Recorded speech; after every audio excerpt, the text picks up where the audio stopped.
நம்ம ஈரோடு மண்ணின் மைந்தன் அஸ்ட்ரோ குணா தங்கபாண்டியனுடைய மாணவர்களை வருக வருகென வரவேற்கிறோம். தங்களுடைய பதிவுகளை பதிவு செய்யுமாறு அழைக்கிறோம். குரு வாழ்க, குருவே சரணம். குலதெய்வம் போற்றி, கமலமுனி சித்தர் திருவடிகள் போற்றி, குலதெய்வம் போற்றி. தங்கபாண்டியன் ஐயாவுடைய பரிபூர்ண ஆசையுடன் குரு ஜோதிட ஆராய்ச்சியாளர்கள் சங்க நிறுவனர் விஜய பூபதி ராஜன் ஐயா அவர்களுக்கும், இங்கே இருக்கக்கூடிய மிகப்பெரிய ஜோதிட வல்லுநர் அவர்களுக்கும் என்னுடைய பணிவான வணக்கத்தை தெரிவித்துக் கொள்கிறேன். அதாவது இந்த மாதிரி ஒரு மாநாட்டில் நான் பேசுறது அப்படிங்கிறது இது முதல் முறையாக நான் பேசுறது, முதல் முறை. அதாவது மதியானம் கூட அண்ணா கேட்டார், நீங்கள் ஒரு வார்த்தை பேசுகிறீங்களா அப்படின்னு கேட்டாங்க. நான் இல்லைன்னு சொன்னேன். இல்லை பரவாயில்லைங்க அப்படின்னு. ஆனால் ஏன்னு தெரியல, நான் பேசணுன்னு என்ன எனக்குள்ளே இருந்துக்கிட்டே இருந்துச்சு. இந்த ராமராஜ ஐயா ஒருத்தர் சொன்னார் பார்த்தீங்களா, ரிஷபத்தில் சனி இருந்துன்னா நீங்கள் ஏதாவது முயற்சி பண்ணிகிட்டே இருப்பீங்க, உங்கள் முயற்சி வெற்றி அடையக்கூடிய காலகட்டமாக இருக்கும், இந்த ஒரு வருஷத்தை நீங்கள் பயன்படுத்திக்கிங்க அப்படின்னு. ஆனால் எனக்கு மதியத்துலேருந்தே அந்த மாதிரி ஒரு எண்ணம், நம்ம அதை பேசணும் பேசணும் பேசணும் அப்படின்ட்டு. ஓகேங்களா? நம்ம விஜய பூபதிராஜன் ஐயா அவர்கள் பார்த்திங்கன்னா ஒரு 7-8 ஆண்டுகளுக்கு முன்னாடி நாங்கள் ஒரு கடை வச்சுருக்குறோம். அந்த கடை பக்கமாக அவர் வந்தார். என்னமோ ஜோதிடம் இதெல்லாம் வெளியில் போட்டு நான் விற்கிறது வேறு இந்த நவரத்ன மோதிரங்கள் இதெல்லாம் செஞ்சு கொடுத்துருக்குறோம். ஐம்பொன்னில் அதான் கடை இருக்குது எங்களுது. ஜோதிடம் அப்போ புதுசு, எனக்கு அப்போ அதிகமாக தெரியாது. ஸோ அந்த காலகட்டத்தில் உள்ளே வந்தார், பார்த்தாரு, என்னங்க ஜோதிட சம்மந்தமாக வச்சுருக்கீங்க, இல்லை ஜோதிடம் கேட்டாங்க. இல்லைங்க இப்போ தான் கொஞ்சம் படிச்சுட்டு இருக்கிறேன் அப்படின்னாரு. வந்தவர் பார்த்திங்கன்னா உங்களுக்கு அறிவும் இல்லாட்டியும் பரவாயில்ல, நீங்கள் ஜோதிடராக இல்லாட்டியும் பரவாயில்லன்னு சொல்லிவிட்டு எனக்கு ஒரு பத்திரிக்கை கொடுத்தாங்க. அது 1ஆம் ஆண்டாக இருக்கும் அல்லது 2ஆம் ஆண்டாக இருக்கும் நினைக்கிறேன். 1ஆம் ஆண்டுக்கு முதலாம் ஆண்டு முதல் ஜோதிட ஆராய்ச்சி சங்க மாநாடு நடந்தது. இன்னைக்கு 113வது ஆராய்ச்சியாளர் சங்க மாநாடு நடத்துகிறாங்க. 113வது. ஆனால் இதில் நம்ம இப்படி பேசுவேன்னு நான் கனவுலையும் நினைக்கவே கிடையாது. ஆனால் அன்றையிலிருந்து எங்கிட்ட தொடர்பில் தான் இருக்காங்க. என்றைக்காவது ஒரு வாழ்த்து சொல்லுவார், சந்திச்சுக்குவா, நல்லா இருக்கீங்களா கேட்பாங்க, அதோட போயிட்டுருக்கும். ஸோ 9 வருஷம் ஆயிடுச்சு. ஸோ அந்த மாதிரி இருந்துகிட்டு இருந்த காலகட்டத்தில் இப்போ நான் பார்த்திங்கன்னா இந்த நம்ம செய்கிற தொழிலுக்கு தகுந்த மாதிரி நம்ம ஜோதிடமும் கற்றுக்கிட்டால் பரவாயில்ல அப்படிங்கிறதுக்காக தான் அந்த ஜோதிட துறைக்குள்ளேயே நான் வந்தேன். ஏன்னா ஜோதிட நண்பர்கள் தான் எனக்கு அதிகம். அவங்க தான் சொன்னாங்க, நீங்கள் ஜோதிடமும் கற்றுக்குங்க, அப்போ தான் நீங்கள் செய்கிற தொழிலையும் கொஞ்சம் டெவலப் ஆகும் அப்படின்னு சொன்னாங்க. ஸோ சரின்ட்டு எனக்கு ஒரு ஆர்வம். இன்னொரு விஷயம் சொல்லணுன்னா, எங்கள் தாத்தா மிகப்பெரிய ஜோதிடர். இங்கே இருக்கக்கூடிய வெடியரசம்பாளையத்தில், எங்கள் அம்மா ஊர் வெடியரசம்பாளையம், திருவேங்கட சாமி ஆசாரி அப்படின்னு அவருடைய பேர். சரிங்களா? என்ன சின்ன வயசில். ஸோ அந்த மாதிரி இருக்குது. அப்போ இருந்தே எனக்கு ஒரு எண்ணம், அந்த ஜோதிட சம்பந்தமாக எண்ணம் இருந்துச்சு. ஸோ அந்த ஜோதிடரும் சொல்லங்காட்டி நான் என்ன ஒன்று சரின்ட்டு திருவருள் ஜோதிட மையம் அப்படின்னு சொல்லிட்டு ஈரோட்டில் இந்த வெள்ளாளர் ஸ்கூலில் நடத்துவாங்க. அதில் 6 மாதம் பயிற்சி அப்படியே அடிப்படையில் போனோம். அதுக்கு அடுத்தது பார்த்திங்கன்னா 6 மாதம் முடிச்சுட்டு கொஞ்சம் ஆர்வம் ஆச்சு. அப்புறம் நானும் என் மனைவியும் சேர்ந்து இன்னொரு ஜோதிடர் போய் படித்தோம். அவங்க பார்த்திங்கன்னா ஜி.கே. கோபாலகிருஷ்ணன் ஐயாவுடைய ஸ்டூடெண்ட் ரவிசங்கர் அப்படின்னு சொல்லிக்கூட ஈரோட்டில் அவர் வகுப்பு எடுத்துகிட்டு இருந்தார். அந்த சமயத்துக்கு வேறொரு நண்பர் மூலமாக எங்களுக்கு பழக்கமாச்சு. அவங்ககிட்ட ஒரு 3 வருஷம் நானும் என் மனைவியுமே போய் படிச்சுட்டு இருந்தோம். அப்புறம் அவர் 3 வருஷம் முடிச்சு, அப்புறம் அதுக்கு பிறகு நாங்கள் எதுவும் படிக்கலை, அப்படியே தொழில் வேலை அப்படின்னு அதிலே போயிட்டே இருந்தோம். ஏதேச்சியாக பார்த்திங்கன்னா அந்த ரவிசங்கர்கிட்ட ஜெய்கணேஷ் அப்படிங்கிற ஒரு நபரை படிச்சுட்டு இருந்தார். அவர் நல்ல பிரசன்னத்தில் பெரிய நபர், ஜோதிட வித்தகர் அவரும் கூட. அவர் ஒரு நாள் சொன்னார், நாங்கள் ஜி.கே. கோபாலகிருஷ்ணன் ஐயாவுடைய மாநாட்டுக்கு நாங்கள் போயிருந்தோம். நான் போயிருந்தால் திரும்பி வரும்போது பஸ்ஸில் ஒட்டுக்காக வரும்போது சொன்னார், குணா அந்த மாதிரி ஒருத்தர் தங்கபாண்டியன் ஒருத்தர் வகுப்பெடுக்கிறாரு கோயம்புத்தூரில், நீங்கள் கலந்துக்கிறீங்களான்னு கேட்டார். அப்படிங்களா, சரி பரவாயில்ல, கூப்பிட்றாரு, நமக்கு ஒரு ஆர்வம் இருக்குதுன்னு தான் போனோம். அடிப்படை தானே, அப்படி இருந்தாலும் பரவாயில்ல, ஒருத்தர் சொல்லியிருக்காரு இல்லையா, அந்த ஒரு காரணத்துக்காக தான் நான் போனேன். கிட்டத்தட்ட ஒரு 7-8 ஆண்டுகள் தங்கபாண்டியோட பயணித்தோம். ஒரு ஜோதிடராக என்னை அங்கீகாரப்படுத்தக்கூடிய அளவுக்கு, வெளிப்படுத்தக்கூடிய அளவுக்கு ஐயாவுடைய ஜோதிடம் கற்றுக் கொடுக்கக்கூடிய தன்மை, அவரை பின்பற்றியே வர்றதுனால ஒரு ஜோதிடராக உருவாகக்கூடிய அளவுக்கு எங்களுக்கு ஒரு அடுத்த பரிணாமத்துக்கு வந்திருக்கிறோம். சரிங்களா? நான் எப்படின்னா என்னோடய வேலை செய்வேன், அப்புறம் ஜோதிடம் பார்ப்பேன், ஜோதிடம் படிப்பேன், இப்படியே கலந்து போயிட்டு இருந்தது. அப்போது சமீபத்தில் 2-3 ஐயா தங்கமணி என்ன சொன்னாருன்னா, ஒரு சமிட்டியில் அடித்த மாதிரி ஒரு சில வார்த்தைகள் சொன்னார். என்ன அப்படின்னு கேட்டிங்கன்னா, ஜோதிடத்தை நீங்கள் பார்ட் டைமாக வச்சுருந்தீங்க அப்படின்னா ஜோதிடம் உங்களை பார்ட் டைமாக தான் வச்சுக்கோ அப்படின்னாரு.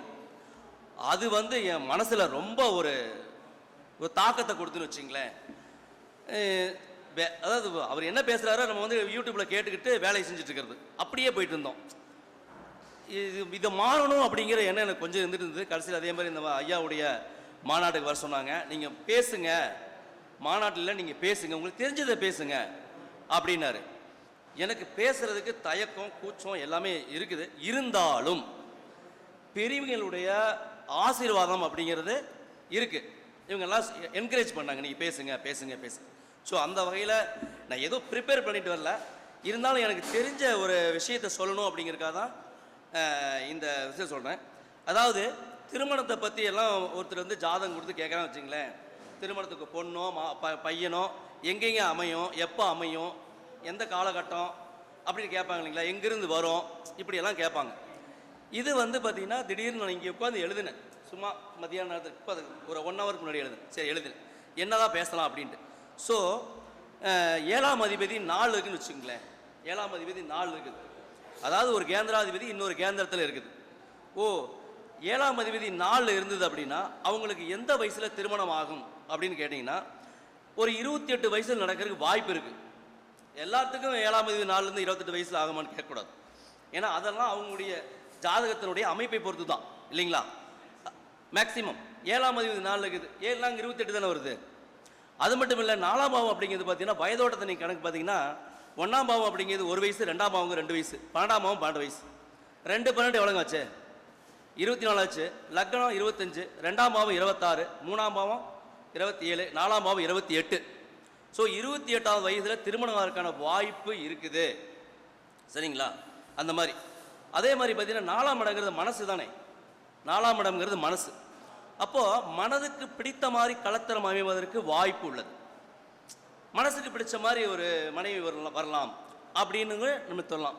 அப்போ மனசுக்கு பிடிச்ச மாதிரி அப்படின்னா அது திருமணத்தை பொண்ணெல்லாம் பார்த்து அதுக்கு பிறகு மனசுக்கு பிடிக்கலாம்.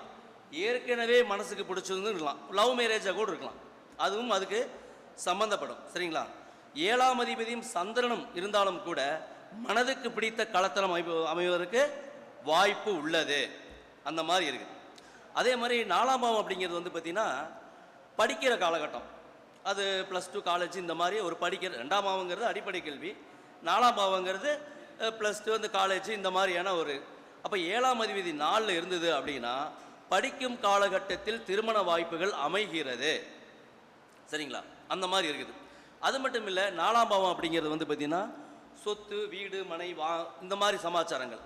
ஒருத்தர் வந்து பார்த்திங்கன்னா ஒரு சொத்து வந்து புதுசாக அமையும் போது ஒரு கலத்தரம் வாய்ப்பு கிடைக்கும், ஒரு கலத்தரம் அமையும்.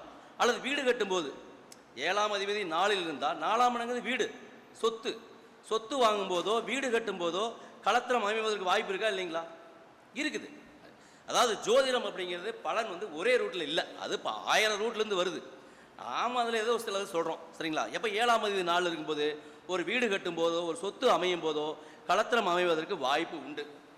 அதே மாதிரி வரக்கூடிய கலத்திரத்துக்கு என்ன யோசனை இருக்கும் தெரியுங்களா? இப்போ 7ஆம் அதிபதி 4 இருந்தது அப்படின்னா வரக்கூடிய கலத்திரம் அது ஆணாக இருந்தாலும் சரி பெண்ணாக இருந்தாலும் சரி அவங்க கேள்வி என்னவா இருக்குன்னா, இவருக்கு ஏதாவது சொத்து பத்து இருக்குதுங்களா கேட்குறாங்களா இல்லைங்களா? சார் இவங்களுக்கு ஏதாவது சொத்து பத்து இருக்கா அப்படின்னு கேட்பாங்க. அப்போது அந்த வரக்கூடிய கலத்துறதுக்கும் அந்த எண்ணம் இருக்கும் 7ஆம் அதிபதி 4 இருந்தா அப்படிங்கிறது ஒரு இது. அந்த மாதிரி ஒரு வாய்ப்பு இருக்குன்னு வச்சிங்களேன். அதே போல் பார்த்தீங்கன்னா 4ஆம் இடம் அப்படிங்கிறது பார்த்தீங்கன்னா நீர்நிலைகளை சொல்லக்கூடிய இடம். ஆறு, குளம், ஏரி, குளம், குட்டை இந்த மாதிரி ஒரு அதாவது பிரபலமாக சொல்லக்கூடிய ஒரு இடம். இப்போ நம்ம ஊர் எடுத்துக்கங்க, இந்த பள்ளிமலை சொன்ன காவேரி ஆறு அப்படின்னு பிரபலம் சொல்கிறோம். அந்த மாதிரி ஒவ்வொரு ஊருக்கும் ஏதோ ஒரு ஊர், ஆறு, ஏரி இந்த மாதிரி ஒரு பிரபலமாக இருக்கும். ஸோ அப்படி 7ஆம் அதிபதி 4 இருக்குது அப்படின்பது ஏதாவது ஒரு நீர்நிலைகள் பகுதியில் இருந்து கலத்தரம் வரும். அல்லது அந்த அந்த ஊரில் அந்த நீர்நிலை பிரபலமாக இருக்கும். 10 கிலோமீட்டருக்கு அந்த பக்கம் கூட இருக்கலாம். ஆனால் இருந்தாலும் அந்த ஊரை சொன்னாக்கா அந்த ஏரி ஞாபகம் வரக்கூடிய அளவுக்கு அந்த இது இருக்கும். சரிங்களா. அப்படி இல்லை அப்படின்னா அவங்க இருக்கிற ஏரியா பேர் நீர்நிலைகள் சார்ந்த பகுதியாக இருக்கும். சார் காவேரி ரோடுன்னு இருக்கா இல்லைங்களா? காவேரி ரோடு, வைகை ரோடு, ஆத்தூர், ஆறு ஊர், ஆத்தூர், மணலூர், மணல் ஆற்றுறதால மணல் இருக்குது, மணல் ஊர், ஏரிக்கரை ரோடு, ஏதோ நீங்கள் சேர்த்திக்கிங்க அந்த ஆறு குளம் ஏரிய, குளத்துக்காடு, வாய்க்கால் மேடு இல்லைங்களா, கடலூர், இப்படி அந்த அந்த நீர்நிலைகளை வந்து ஞாபகப்படுத்தும்படியான அந்த ஊர் பேரும் வந்து அதில் வருது அப்படிங்கிறத நம்ம தெரிஞ்சுக்கலாம். ரெண்டாவது 4ஆம் இடம் அப்படிங்கிறது நீர்நிலைகள் சொல்லிட்டோம். அப்போ நீர்நிலைகள் எந்த காலகட்டத்தில் வந்து நிறையுது? மழை காலத்தில். அப்போது திருமணம் எப்போ எந்த காலகட்டத்தில் ஆகுன்னா ஒரு மழை காலத்தில். மழை காலத்தில் தான் வந்து பார்த்திங்கன்னா எப்போ மழைக்காலம் எப்போ வருது உங்களுக்கு? ஐப்பசி, கார்த்திகை மாதம், இந்த மாதத்தில் மழை வரக்கூடிய காலகட்டமாக இருக்குது. அப்போ ஐப்பசி மாதம், கார்த்திகை மாதத்தில் திருமணமாகறதுக்கான வாய்ப்பு உள்ளது அப்படிங்கிறது நம்ம வந்து சொல்லலாம். 4ஆம் இடம் அப்படிங்கிறது தாய் அப்படின்னு சொல்கிறீங்களா? அப்போ தாய் அப்படிங்கும்போது பார்த்தீங்கன்னா தாய் வழி உறவில், தாய் வழி உறவில் கூட திருமணம் அந்த அங்கிருந்து ஒரு கலத்தனம் வர்றதுக்கு வாய்ப்பு இருக்கு. ஒரு ஆணாக இருந்தாலும் சரி, பெண்ணாக இருந்தாலும் அப்படிங்கிறது வர்றதுக்கு வாய்ப்பு உள்ளது இல்லைங்களா? அதே மாதிரி பார்த்தீங்கன்னா சகோதரியின் குடும்ப உறவு மூலமாக 3க்கு 2, 3ஆம் இடத்துக்கு 2. சில பேர் பார்த்தீங்கன்னா மூத்தவராக இருப்பார், இளைய சகோதரி கல்யாணம் பண்ணி கொடுத்துருப்பாரு. அந்த இளைய சகோதரி குடும்ப உறவுன்னு சில பேர் இருப்பாங்க இல்லைங்களா? அங்கிருந்து கலத்தரம் அமைவதற்கும் வாய்ப்பு உண்டு. இது அண்ணனுக்காக வந்து பார்த்தீங்கன்னா அங்கே அவங்க குடும்ப உறவுலேருந்து ஒரு பொண்ணோ பையனோ எடுக்கிறதுக்கு வாய்ப்பு இருக்குது. அதே மாதிரி பார்த்தீங்கன்னா இன்னொன்று முக்கியமான அதெல்லாம் ஒரு பாசிட்டிவாக நடக்கிறது. சில சமயம் நெகட்டிவாக நடக்கிறதுக்கு வாய்ப்பு இருக்காது. எப்படின்னு கேட்டிங்கன்னா வீட்டில் யாராவது உடம்பு சரியில்லாமல் இருப்பாங்க, ரொம்ப நாள் படுத்தப்படுகையாக இருப்பாங்க, ட்ரீட்மெண்ட் பார்த்துக்கிட்டு இருப்பாங்க, வீட்டுக்கு மூத்தவங்களாக பெரியவங்களாக இருப்பாங்க. அவங்களுக்குன்னு ஒரு ஆசை இருக்கும். அவங்க என்ன சொல்லுவாங்கன்னா, நான் ஒரு கண்ணு மூடுறதுக்குள்ளே ஒரு கல்யாணத்தை பார்த்துட்டுனா நான் வந்து நிம்மதியாக போய் சேர்ந்துருவேன். நம்ம நிறைய படத்துலையும் பார்த்துருக்கோம், நேர்லையும் பார்க்குறோமே இல்லைங்களா? அந்த மாதிரி இருந்ததுன்னா பரவாயில்லையே அப்படின்னு கேட்பாங்க.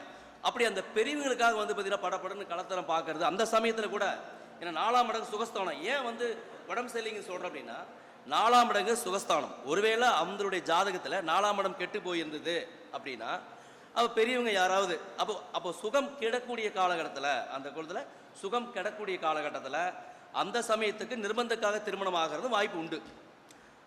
அது மட்டும் இல்லை, வரக்கூடிய கலத்தரம் ஆரோக்கியத்தை செக் பண்ணுவாங்க. இவங்க ரொம்ப ஆரோக்கியமாக இருக்காங்களா, ஆணாக இருந்தாலும் சரி பெண்ணாக இருந்தாலும் சரி. ஆனால் காசு பணம் இல்லைனாலும் பரவாயில்லப்பா, காசு பணம் இல்லைனா எப்போ வேணால் சம்பாரிச்சுக்கலாம், இவங்க முதல்ல ஆரோக்கியமாக இருக்காங்களா அதெல்லாம் பார்த்துக்குங்க அப்படின்னு சார் வெளியே கேட்குறதும் உண்டு, உள்ளுக்குள்ளே நினைக்கிறதும் உண்டு. அந்த மாதிரி இருக்கிறது உண்டு. 4ஆம் இடம் அப்படிங்கிறது உள்ளூர். 4ஆம் இடங்கிறது உள்ளூரில் கலத்தரம் அமையும். ரொம்ப தூரம் போய் தேடி போக வேண்டியதில்லை. உள்ளூர்னா எவ்வளோ? 4 கிலோமீட்டர்லேருந்து 40 கிலோமீட்டருக்குள்ளே உள்ளூர் தான். 4 கிலோமீட்டர்லேருந்து 40 கிலோமீட்டருக்குள்ளே கலத்தரம் அமைவதற்கு வாய்ப்பு உண்டு. இப்போது ஒரு சில பேர் பாருங்கள், திருமணமே அவங்க ரொம்ப லேட்டுங்க. திருமணமாகறதுக்கான வாய்ப்பே இல்லை. கிட்டத்தட்ட 40 வயசு 45 வயசு கூட ஆயிடுது, திருமணமே ஆகலை. பெரும்பாலும் பார்த்தீங்கன்னா அந்த மாதிரி 7ஆம் இடத்துல எந்த ஒரு கிரகமும் இருக்காது. 7ஆம் இடத்துல எந்த கிரகம் இருக்காது. 7ஆம் இடத்தை எந்த கிரகம் பார்க்காது. அப்படிங்கும்போது கலத்தரமே அமையாது. ஆணுக்கு பொண்ணு அமையதில்லை, பொண்ணுக்கு ஆண் அமையிறதே இல்லை. அப்படி இருக்கும்போது பார்த்தீங்கன்னா அவங்களுக்கு எந்த மாதிரியான பொண்ணு அப்படி கல்யாணம் பண்ணுற மாதிரி சூழ்நிலை வந்துன்னா எந்த மாதிரியான ஒரு பொண்ணு கிடைக்கிது அப்படின்னா, ஏற்கனவே திருமணமாகி ஒரு குழந்தையுடன் இருக்கக்கூடிய ஒரு பெண்ணை திருமணம் செய்யக்கூடிய வாய்ப்பு அவங்களுக்கு உள்ளது. எப்படி ஒரு குழந்தையுடன் இருக்கக்கூடிய அப்படின்னு கேட்டிங்கன்னா, 7ஆம் அதிபதிங்கிறது 4ஆம் இடம். 4ஆம் இடங்கிறது தாய்மை. அம்மா என்னன்னு சொல்கிறோம், 4ஆம் இடம் தான் தாய்மை. அப்போ ஏற்கனவே ஒரு தாயான ஒரு பெண்ணை, ஏன்னா அந்த பொண்ணுக்கும் ஜாதகத்தில் கோளாறு இருந்திருக்கும், கணவன் இறந்திருக்கலாம், அல்லது விவாகரத்தில் ஏதோ ஒன்று இருக்கலாம். அப்படிப்பட்ட ஏற்கனவே குழந்தையோடு இருக்கக்கூடிய ஒரு குழந்தை பெற்ற ஒரு பெண்ணை திருமணமாகறதுக்கும் வாய்ப்பு உண்டு. அந்த மாதிரி பண்ணியிருக்காங்களா எத்தனை பேர்? குழந்தையோட ஒரு பொண்ணு இருக்குதுங்க, கல்யாணம் பண்ணவங்க இருக்காங்களா இல்லைங்களா? இருக்காங்க பாருங்கள். ஐயா சொல்கிறாங்க. ஏன்னா ஐயாலாம் ரொம்ப ஜோதிடத்தில் வந்து பழமையான நபராக இருப்பாங்க. எனக்கு வந்து பெரிய அனுபவம், குறைவான அனுபவம் தான். அந்த மாதிரி இருக்கிறதுக்கு வாய்ப்புகள் உண்டு. ஏன்னா இப்போ வந்து ஒன்றும் இல்லைங்க, ஒரு ரிஷபலக்கணமாக இருக்குன்னு வச்சுங்களேன். ரிஷபலக்கணத்தில் பிறந்திருக்கிறாங்க, அவங்களுக்கு 7ஆம் இடம் வந்து விருச்சகமாக வருது. அந்த விருச்சகத்துக்கு செவ்வாய் வந்து பார்த்திங்கன்னா சிம்ம வீட்டில் இருக்குதுன்னு வச்சுக்கோங்க. அவங்களுக்கு வந்து ஒரு நவமி திதி தசமி திதியில் பிறந்துடுறாங்க. நவமி தசமியில் பிறந்தாக்க தீசூனியமாக என்னங்க வருது? தீசூனியம் பார்த்தீங்கன்னா சிம்மமும் விருச்சகம் தீசூனியமாக வருது. அப்போ என்னன்னு கேட்டிங்கன்னா அப்போ விருச்சகம் 7ஆம் இடம், ரிஷப லக்னத்துக்கு 7ஆம் இடம் தீசூனியம், அதுவும் போய் இன்னொரு தீசூனிய வீட்டில் சிம்மத்தில் உட்காந்துருக்குது. அப்போ என்னன்னு கேட்டிங்கன்னா ஒரு திதிசூனிய அதிபதி இன்னொரு திதிசூனியத்தில் உட்கார்ந்துன்னா அது கடுமையான தோஷத்தை தருது.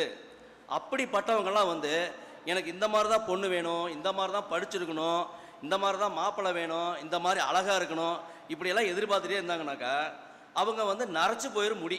அதுக்கு பிறகு தான் எப்படி இருந்தாலும் பரவாயில்ல அப்படிங்கிற லெவலுக்கு போயிட்டு ஏற்கனவே கல்யாணம் ஆயிடுச்சுமா டைவர்ஸ் ஆயிடுச்சு பரவாயில்லையா, பரவாயில்ல அப்படிங்கிற லெவலுக்கு வந்துடுவாங்க. நிறைய பேர் நாம் சொல்கிறோம், ஜாதகத்தை பார்த்துட்டு சொல்கிறோம், சார் உங்களுக்கு 7ஆம் இடம் 4ஆம் இடம் கெட்டிருக்குது சார், 4ஆம் இடம் கிடக்கூடாதுங்க. என்னங்க திருமணத்துக்கு 4ஆம் இடம் கிடக்கூடாது. ஏன்னா சுகஸ்தானம் அதுதானே. சுகம் எங்கிருந்து கிடைக்குது? அதாவது ஒருத்தர் படிக்கிறாங்க, படித்து பாஸ் ஆகுறாங்க, அதிக மார்க் எடுக்கிறாங்க, அதுவும் ஒரு சுகம்தான். ஒரு வியாபாரம் பண்ணுறாங்க, அதிக லாபம் வருது, அதுவும் சுகம்தான். ஒரு கார் வாங்குறாங்க, ஒரு வீடு கட்டுறாங்க, எல்லாமே சுகம்தான். ஆனால் திருமணம் அந்த பருவத்துக்கு சுகம் எது? அப்போ திருமண காலகட்டம் அப்படிங்கிறது பருவம், அந்த சுகம். அப்போது நம்ம வந்து நிறைய டிமாண்ட் வச்சுட்டு இப்போ நிறைய பேர்த்துக்கு வந்து திருமணம் ரொம்ப லேட் ஆகுது. காரணமே நிறைய டிமாண்டு. அழகாக இருக்கணும், இப்படி இருக்கணும், அப்படி இருக்கணும், படிச்சிருக்கணும், இவ்வளோ சம்பளம் வாங்கணும், இந்த மாதிரி எதிர்பார்ப்புகள் அதிகமாக இருக்கிறதுனால தான் திருமணம் அப்படிங்கிற விஷயத்தில் ரொம்ப ரொம்ப ரொம்ப லேட் ஆகிட்டே போயிட்டுருக்கு. சரிங்களா? ஸோ வந்து பார்த்திங்கன்னா ஒரு குறுகிய நேரத்தில் ஏதாவது ஒன்று பேசணும் அப்படிங்கிறதுக்காக ப்ரிப்பேர் பண்ணினேன். உங்களுக்கு வந்து எல்லா விஷயம் உங்களுக்கு தெரிஞ்சது தான் இருக்கும், பெரும்பாலும் தெரிஞ்சது தான் இருக்கும் நான் சொல்லக்கூடிய எல்லா விஷயமே. இருந்தாலும் குறுகிய காலகட்டத்தை சொல்லணும் அப்படின்னு தங்கமடைய வந்து பார்த்திங்கன்னா நீங்கள் கொஞ்சம் மேலே வரணும், நீங்கள் இந்த மாதிரி மீட்டிங்லாம் பேசணும் அப்படின்னு வந்து எப்பவுமே என்கரேஜ் பண்ணுவார். பூபதி அண்ணன் கூட பார்த்தீங்கன்னா அவர் ஃபோன் பண்ணி சொல்லி, ஏன் நீங்கள் அன்றைக்கி மீட்டிங் வரல அப்படிம்பாரு.